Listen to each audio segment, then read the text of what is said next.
you're going to see panic like you've never seen in this country and the world. Again, this is a generational, human, transformative event. And if you have not gotten that through your head, it's time to realize that, and realize whatever your career was, especially if it was one of those average ones, may not be there for you after this. This is one of those things that is going to change the world forever, whether you like it or not. You're listening to The Corbett Report. Hello friends, James Corbett here, CorbettReport.com. It is currently the 18th of March 2020 here in Japan. It is still St. Patrick's Day in New York City, and although that generally would mean happiness and partying, and I would expect Jason Burmis to be out having fun with his friends, no, not this year, not in 2020. That's not the way 2020 is rolling. So today we're going to be talking once again to Jason Burmis. If you're not subscribed to him, why not? I wholeheartedly exhort people who have not been watching his coverage over the last few weeks to go back and do so, because you will see everything he's been talking about has been coming true in the news a few days later, and it's remarkable to watch, because obviously Jason knows what he's talking about, and he has been following this story like a hawk regarding specifically what's happening there in his backyard in New York State. Jason Burmis, thanks for coming back on. Yeah, thank you so much for having me in this very important time. And it was a little bit more lighthearted 2 weeks ago when we talked, but let's face it, we're now in a situation where the mayor of New York City has openly stated within 48 hours they will decide whether or not to have self-isolation. He said he was on the phone with the Joint Chiefs of Staff, and the Army Corps of Engineers is on the way. We know that New Rochelle was not a hot zone. It was a selectively tested zone to get the military there first for when there is panic and people do want to leave and can no longer leave, because that's the perfect spot to block off the Cuomo Bridge, the Washington Bridge, and of course, the Lincoln Tunnel.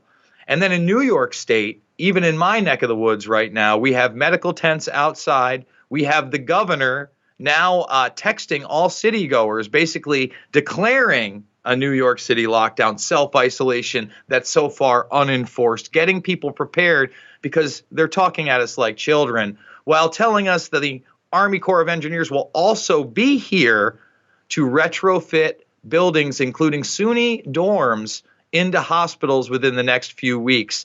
We'll also have drive-through centers where people can get tests run by FEMA. Local Walgreens and CVS will be used to that. And here's the thing, James.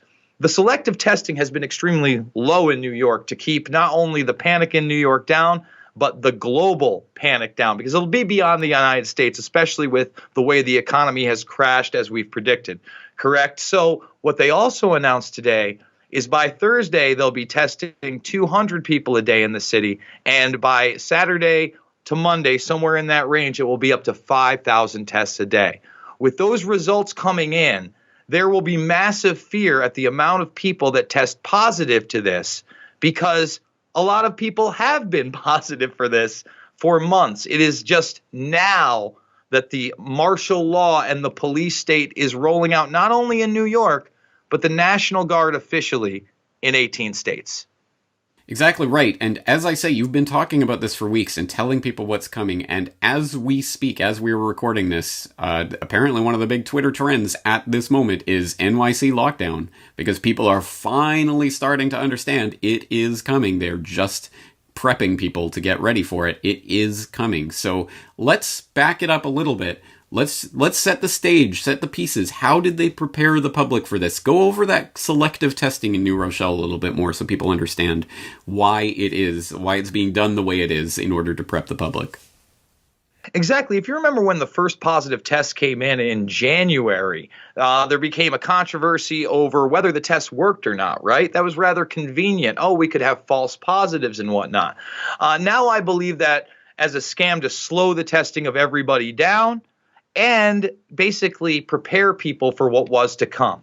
So when you had this outbreak from a lawyer within the city, instead of testing people around him in the city, you tested his family and a lawyer who was outside of the city, and then his family, and then people in that zone, because they said they were only going to be testing people that showed symptoms, although This is 10 to 100 times more infectious than the flu, and the majority of people that get it are asymptomatic. Well, that shows you would do selective testing and then say that hot zone was there. Anybody can look at a map. And basically, New Rochelle is a point where if you have the military, you can deploy them within 15 miles of each choke point. And then the city and Long Island are both landlocked. The vast majority of people, even though my state is huge, live in that city and not the rest of New York where we're spread out. So that's where you get the selective testing, because I've already heard them talking. This is the new ground zero. Today, Trump's press conference, what did they talk about? They talked about FDR times. De Blasio was talking about wartime measures. They invoked the airline industry has been hit harder than they were on 9/11. And that's why I'm calling this a 1929 meets 9/11 slow rollout event with a martial law flavor that we really don't know the future to. No, and I'm absolutely stealing that. It's an excellent formulation, but I'm going to modify it. The formula is 1929 plus 1984 plus 911 equals 2020. That is exactly what we're goose-stepping our way into. 1929, no one in living memory really understands what it is we are about to go through. Because I think this will be worse than the Great Depression, because the bubble has been inflated so out of control especially over the past decade of utter central bank nonsense. So I don't think people are prepared for that in any sense. But on top of that, the martial law crackdowns, and as I'm sure you've said in the past, I know I've said in the past, when martial law comes, people are going to be cheering it on. And we're going to be given our enemies to boo at. Look at him. He went out during the isolation lockdown order. Oh, he deserves to be thrown in prison.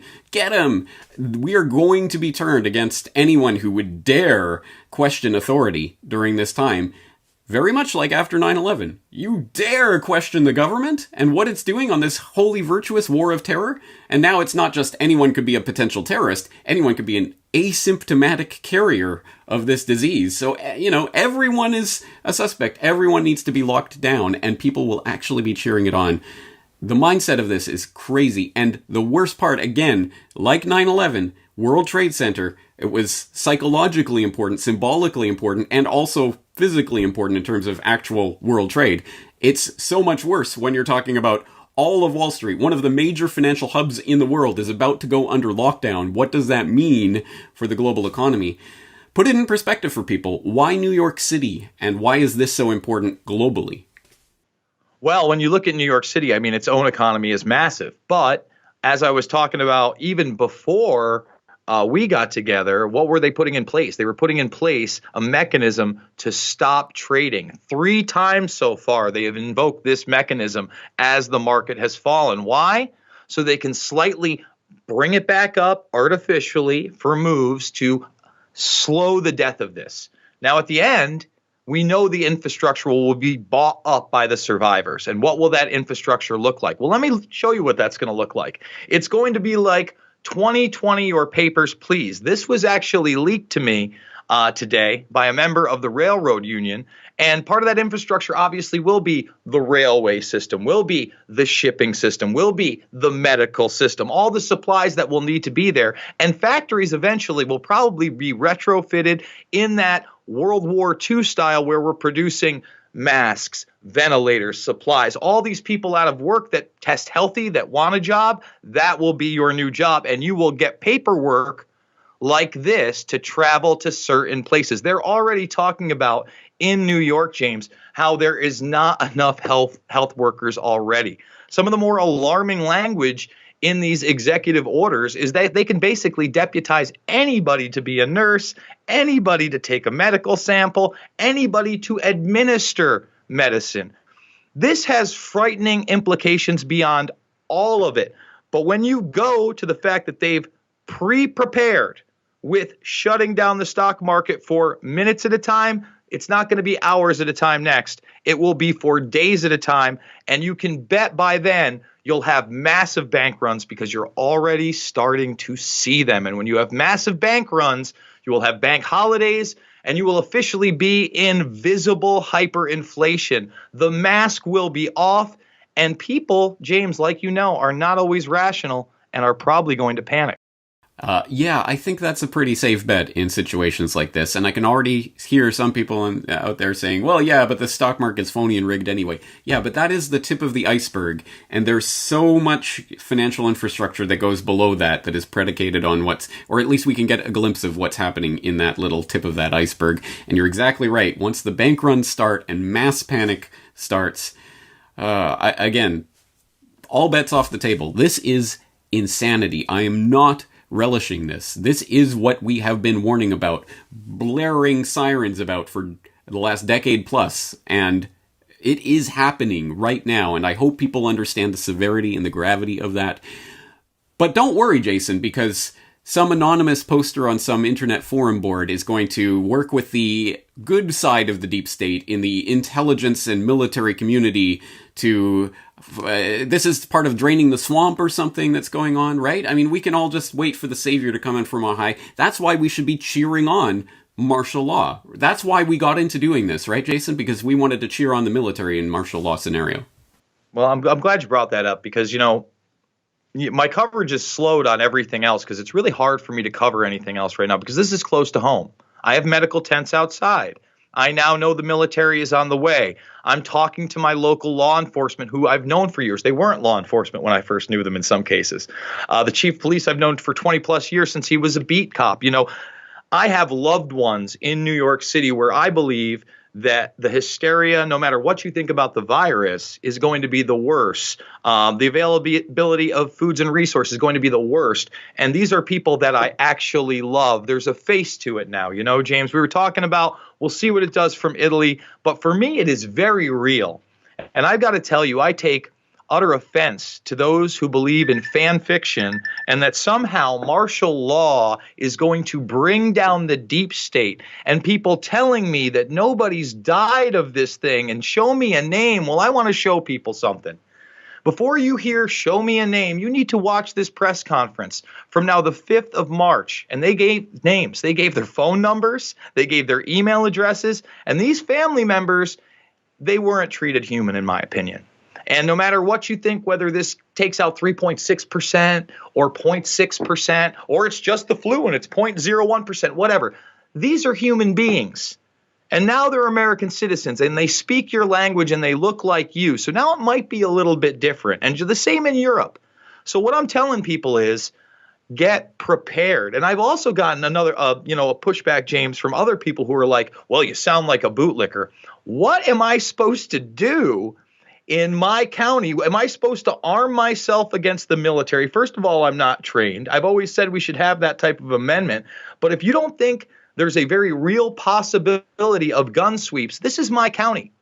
They're not processing pistol permits. They took certain ammo off the shelves at Walmart here. This is going on nationwide. This is very, very real. Now, I am not saying one way or the other whether they will do this or not, but I know my household doesn't stand a chance against the National Guard. And I'm sorry if you don't want to hear that. And I don't love it. The last thing I want to see is the military on the streets. But physically, what can I do? Mentally and verbally, I can sound the alarm and tell people to resist as much as possible and show people valid information of what's going on. Most of the country is not prepared for military martial law takeovers and lockdowns. But that is the very reality that we will be living in, if not 1 week's time, 2 weeks' time max, James. Sadly, you were spot on about this. And for people who haven't read it yet, I'm going to direct them to Your Guide to Surviving a Crisis, which I wrote last weekend, which makes the point that one of the most important things you can be doing right now, other than preparing for the inevitability of some form of lockdown or shelter in place or whatever coming to your area, one of the most important things is to draw your lines in the sand now. Understand what it is you will do and what it is you will not do. Where is that line? And what do you do when agents of the state, military, armed agents of the state come knocking on your door to whatever, ... give you the forced vaccine or whatever it is? Where is your line in the sand and what will and will you not do? That is obviously not something I'm here to tell you what your line in the sand should be, but you have to decide that for yourself right now, because when you go into crisis mode, panicking, all bets are off the table. And that's not a space in which you want to be decision making. So stuff's getting real, and you better get real with it, everyone out there. Okay, so let's bring this back down to brass tacks. What are the next steps from here over the next 24 hours, 48 hours, 72 hours? Where do you think this is going?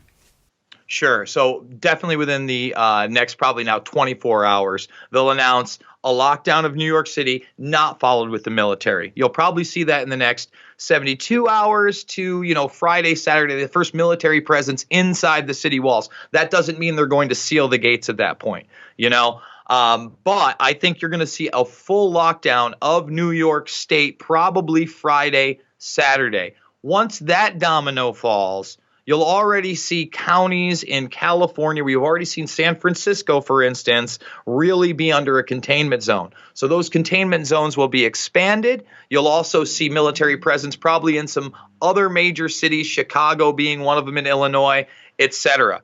Then I believe you'll see lockdowns followed by what? Washington State, California, and Florida.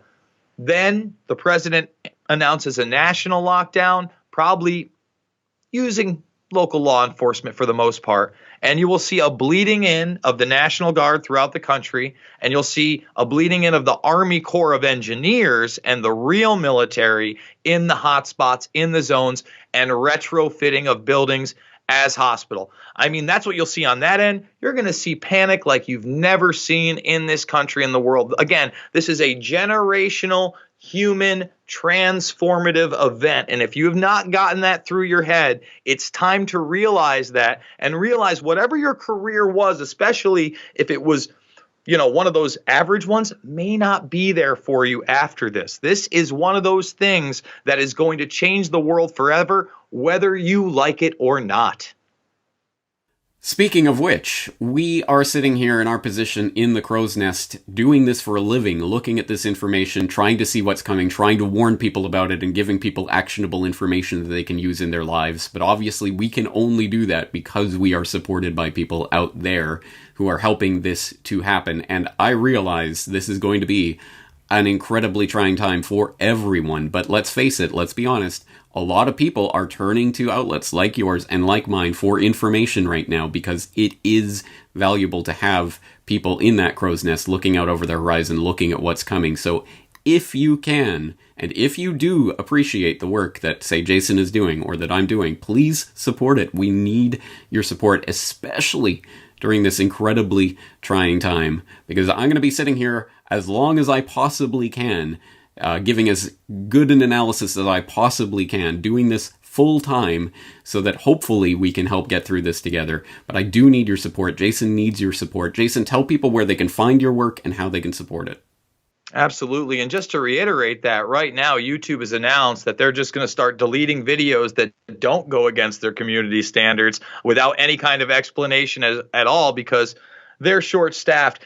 If you want to support me, and guys, a lot of you have been great to me, especially recently, and believe me, I bled every dollar into my family. I just spent another $500 right before this interview getting ready for this. So $5, $10, $15. The GoFundMe is how I do it. And I do have a Rockfin as well. And lo and behold, if they eventually do pull me off of YouTube, I'll be posting there. And I always post to Periscope, aka Twitter, as well. I want you to share my stuff far and wide. There's no copyright on it. I'm not going to take offense if you take a segment or you repost. This is the most important time in our lives. I promise you that, because for a lot of people, whether you realize it or not, whether you think it's a joke that it's a boomer remover, they will never see their loved ones again. You remember the last time James and I talked, I said, maybe you want to get your loved ones out of these homes. And one day they announced it in New York, and the next day they announced it nationally.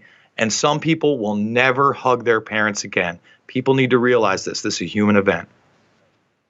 So many cascading consequences from this unfolding event. And I know, Jason, you're going to be there covering it, as I will. So I hope people will check it out. I will, of course, put the links to all of your different media platforms and socials and all of that so that people can follow what you are doing. I hope they do so, because you're there on the front lines. Like it or not, you're right there in the belly of the beast in New York State. So, I can't say I'm looking forward to seeing your coverage, but I am certainly following it, and let's put it that way. So, Jason, thank you for doing what you do. Thank you, brother. I appreciate you now more than ever. The Corbett Report is brought to you by the Corbett Report subscriber, a weekly newsletter featuring James Corbett's International Forecaster editorial, recommended reading and viewing, discounts on Corbett Report DVDs, and once a month, a subscriber-only video. Sign up today to start receiving your copy at corbettreport.com/support.